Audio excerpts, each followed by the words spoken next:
welcome to First Baptist Buffalo's community group discussion.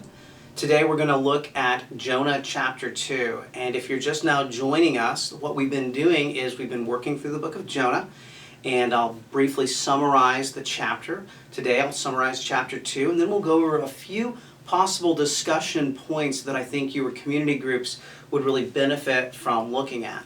So Jonah chapter 2 is a very unique chapter.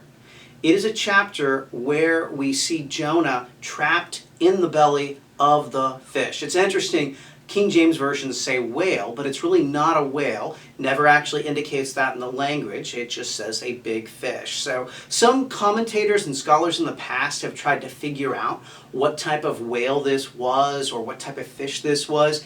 That's beyond our purview. What I want to say is God does miraculous things, and it's important that we see this in the book of Jonah.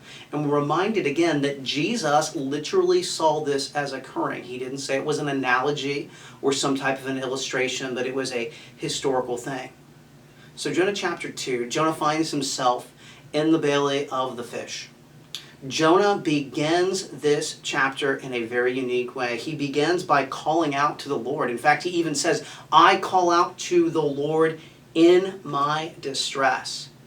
What's interesting, though, is throughout this entire chapter, what we have record of is a prayer or a psalm of thanksgiving. It's very similar to a lot of the psalms in the Old Testament, but this one is written by Jonah.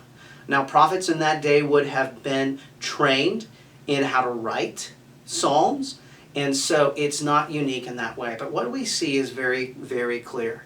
Jonah recognizes that he acted in rebellion to God. Jonah recognizes that there were consequences to his sin. In fact, consequences that led him to the end of himself. And in his distress, in his time of trouble, it's really important that we get that noted. In his time of trouble, he called out to the Lord for help.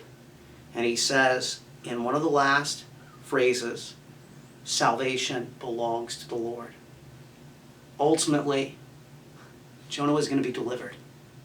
So as we discuss this in our community groups, let me kind of guide the discussion by asking a few little simple questions. When was a time that you were in distress because of your own making? Because that's how Jonah was. When was a time that you were in distress because of your own making and you called out to the Lord? How far did you have to go? Did God let you hit rock bottom and maybe even give you a drill to try to drill through rock bottom? I'd say that God often does that. God brings us to the end of ourselves. So when was a time that you were brought to the end of yourself? How did God deliver you? And finally, how are you reminded of God's salvation in your life? Finally, I ask you to be missional minded. You see, Jonah knew what he needed to do and where he needed to go.